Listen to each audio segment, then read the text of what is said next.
என் பெயர் மலர். 22 வயதின் துள்ளலில் இருக்கும் ஒரு கிராமத்து பெண். பெரிய கண்கள், அடர் கருங்கூந்தல் என இயற்கை எனக்கு கொடுத்த அழகை என் ஊரே வியர்ந்து பார்க்கும். நான் சிரிக்கும் போது என் முகத்தில் ஒரு தனி பொலிவு வந்துவிடும் என்பார்கள். நான் பக்கத்து நகரில் இருக்கும் கல்லூரியில் படிக்கிறேன். எங்கள் கிராமத்தின் பெயர் சோழவந்தான். பெரிய வசதிகள் இல்லை என்றாலும் பசுமையான வயல்களும் தூய்மையான மனதுடைய மனிதர்களும் கொண்ட ஊர். என் அப்பா விவசாயி, அம்மா இல்லத்தரசி. தினமும் கல்லூரிக்கு பேருந்தில் செல்வதுதான் என் வழக்கம். அப்படி ஒரு நாள் பேருந்தில் செல்லும் போதுதான் அவனை பார்த்தேன். அவன் பெயர் ஜீவா. எங்கள் ஊர்க்காரன் தான், ஆனால் சென்னையில் வேலை செய்கிறான். கம்பீரமான தோற்றம், இறுக்கமான தோள்கள் என ஒரு சினிமா நாயகனைப் போல இருந்தான். அவன் அருகில் வந்து நின்றாலே ஏதோ ஒரு மின்னல் தாக்குவது போல இருக்கும். பேருந்து குலுங்கும் போது அவன் கைகள் என் தோளில் லேசாக பட்டது. அந்த தீண்டலில் ஏதோ ஒரு புதுவிதமான சிலிர்ப்பு. அவன் என்னை பார்த்து மெலிதாக புன்னகைத்து, மலர் எப்படி இருக்க, காலேஜ் எப்படி போகுது என்று கேட்டான். அவனது அந்த கண்கள் என்னை ஊடுருவி பார்ப்பது போல ஒரு உணர்வு. அடுத்தடுத்த நாட்களில் அவன் என்னுடன் பேருந்தில் பயணம் செய்ய தொடங்கினான். எங்களது உரையாடல்கள் மெல்ல மெல்ல நெருக்கமானதாக மாறின. மலர், உன் மேனியின் மென்மை உன் சிரிப்பிலேயே தெரியுது என்று அவன் சொல்லும்போது என் இதயம் படபடவென துடிக்கும். அவன் அருகில் அமரும் போது அவனது கரங்களின் வெப்பத்தை என்னால் உணர முடிந்தது. ஒரு வாரம் கழிந்தது. ஒரு நாள் மாலை நேரம் ஜீவா என்னிடம் சொன்னான், மலர், இன்று மாலை ஊருக்கு வெளியே இருக்கும் தோப்புக்கு வா, உன்கிட்ட ஒரு விஷயம் சொல்லணும். என் மனதில் ஏதோ ஒரு தயக்கம் இருந்தாலும் ஜீவாவின் மேலிருந்த ஈர்ப்பு என்னை அங்கு போக தூண்டியது.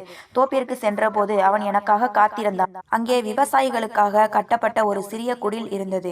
என்னை உள்ளே அழைத்தான். அவனது மூச்சு காற்று என் முகத்தில் படும் அளவிற்கு அவன் நெருக்கமாக வந்தான். என் இடைப்பகுதியை அவன் கைகள் மெல்ல தழுவ என் உடல் ஒரு கணம் நடுங்கியது. அவன் கண்கள் காதலையும் தாண்டி ஒரு ஆழ்ந்த தேடலை கொண்டிருந்தன.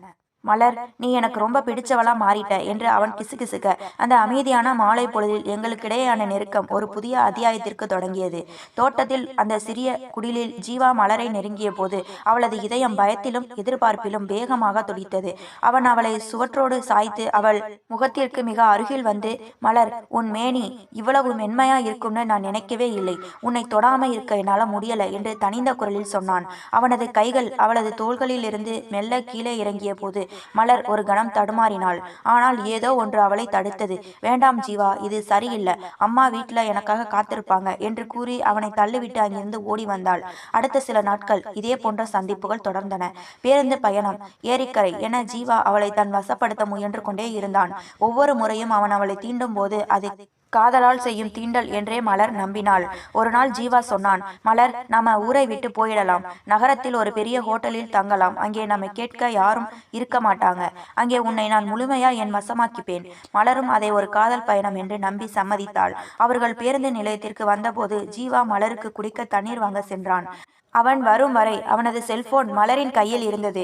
எதிர்பாராத விதமாக ஒரு குறுஞ்செய்தி வந்தது. ஆர்வம் தாங்காமல் மலர் அதை திறந்து பார்த்தாள். அதில் இருந்த வரிகள் மலரின் இரத்தத்தை உறைய வைத்தன. ஜீவா தன் நண்பனுக்கு அனுப்பிய செய்தி அது. இன்னைக்கு மலரை தூக்கிட்டு வரேன். அவளுக்கு தெரியாம தண்ணியில மயக்க மருந்து கலந்திருக்கேன். இன்னைக்கு அவளோட வீடியோ எடுத்து வச்சுக்கணும். அப்புறம் அவளோட வசதியான பெத்தவங்க கிட்ட கோடி கோடியா பணம் பறிக்கலாம். மலர் அதிர்ச்சியில் உறைந்து போனாள். இதுவரை அண்ணன் போலவும் காதலன் போலவும் நடித்த ஜீவா உண்மையில் ஒரு வேட்டையாடும் மிருகம் என்பது அவளுக்கு புரிந்தது. மேலும் அவள் அந்த ஊர்க்காரர்களே இல்லை என்பதும் 5 வயதில் கடத்தி வரப்பட்டவள் என்பதும் அவளுக்கு தெரிய வந்தது. மலர் பயந்து ஓடிவிடவில்லை, சாமர்த்தியமாக செயல்பட்டாள். ஜீவா, எனக்கு ரெஸ்ட் ரூம் போகணும், 2 நிமிஷத்துல வந்துடுறேன் என்று கூறிவிட்டு நேராக அங்கிருந்த புறக்காவல் நிலையத்திற்கு ஓடினாள். போலீசாரிடம் போனில் இந்த ஆதாரத்தை காட்டினாள். அடுத்த சில நிமிடங்களில் ஜீவாவின் கைகளில் விலங்கு பூட்டப்பட்டது.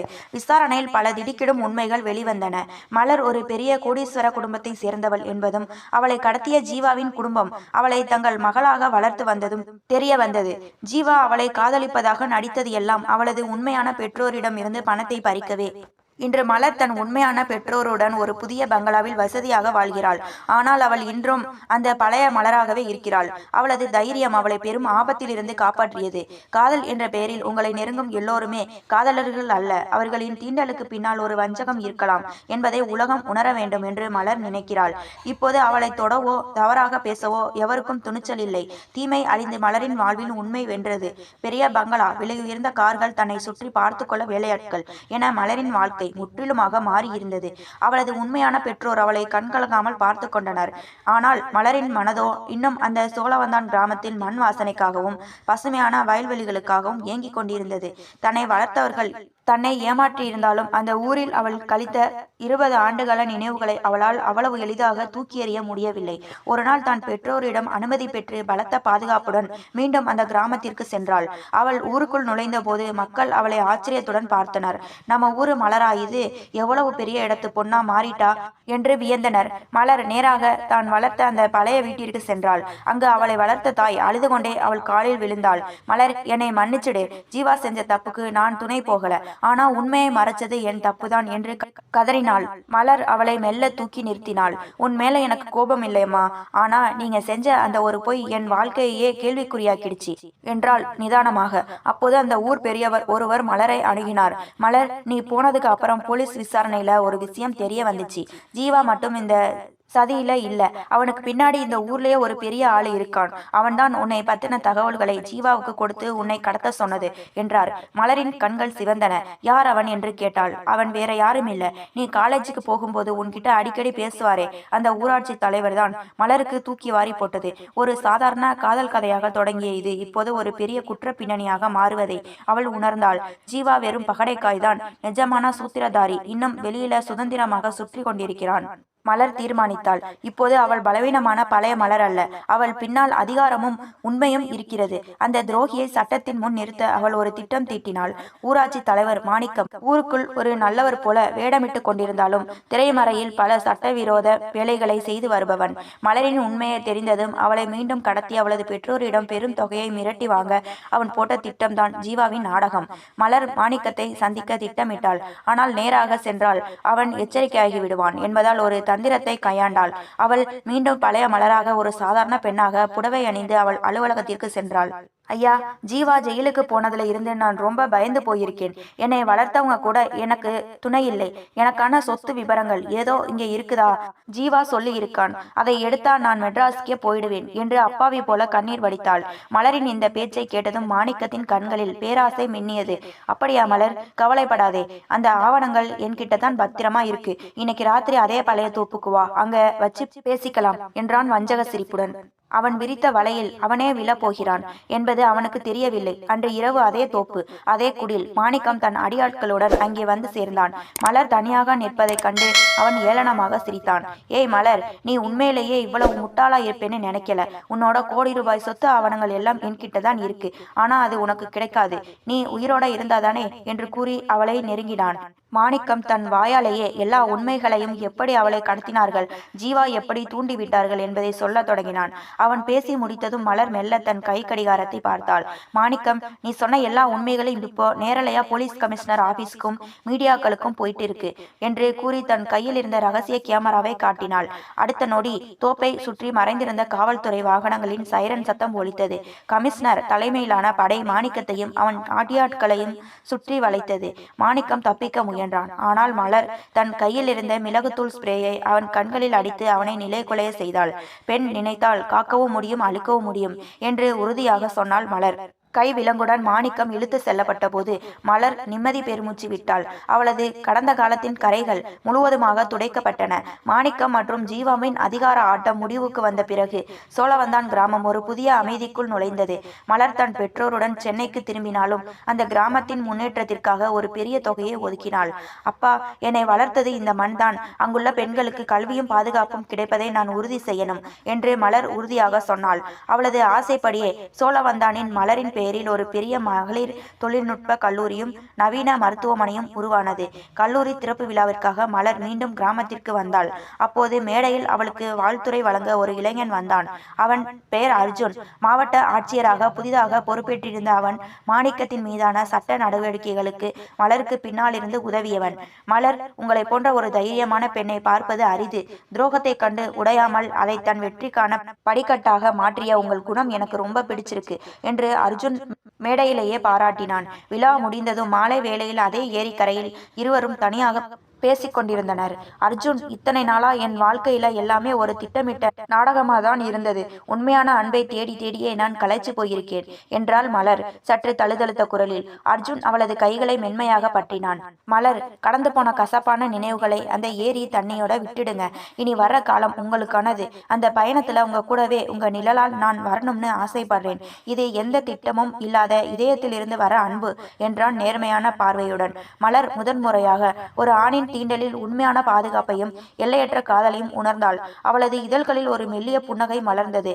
ஜீவா காட்டியது போலியான கவர்ச்சி வலை, ஆனால் அர்ஜுன் காட்டுவது மரியாதையுடன் கூடிய காதல் என்பதை அவள் புரிந்து கொண்டாள். ஊர் மக்கள் மலரை ஒரு தேவதையாக பார்த்தனர். கடத்தி வரப்பட்ட ஒரு பெண் இன்று அந்த ஊரையே காக்கும் ஒரு சக்தியாக மாறியிருந்தாள். அஸ்தமிக்கும் சூரியனின் பொன்னிற வெளிச்சத்தில் அர்ஜுனின் கையை பிடித்து கொண்டு மலர் புதிய வாழ்க்கையை நோக்கி நடக்க தொடங்கினாள். வேதனையில் தொடங்கிய அந்த பயணம் வெற்றியில் நிறைவடைந்தது. அர்ஜுன் மற்றும் மலரின் திருமணம் அந்த கிராமமே வியக்கும் வண்ணம் மிக விமர்சையாக நடந்து முடிந்தது. அதிகாரமும் அந்தஸ்தும் இருந்தாலும் மலர் தன் வேர்களை மறக்காமல் சோழவந்தான் கிராமத்திலேயே ஒரு அழகான பண்ணை வீட்டை தனது புகுந்த வீடாக மாற்றிக்கொண்டாள். திருமணம் முடிந்த முதல் இரவு அறை முழுவதும் மல்லிகை பூக்களின் வாசம் ஆக்கிரமித்திருந்தது. ஜன்னல் வழியாக நிலவின் ஒளி மெல்ல அறைக்குள் ஊடுருவி மலரின் முகத்தில் பட்டது. பட்டுப்புடவையில் நெற்றியில் திலகமிட்டு நாணத்துடன் அமர்ந்திருந்த மலரை பார்க்கும்போது அர்ஜுனுக்கு அவள் ஒரு காவியத்தின் தேவதையாக தெரிந்தாள்.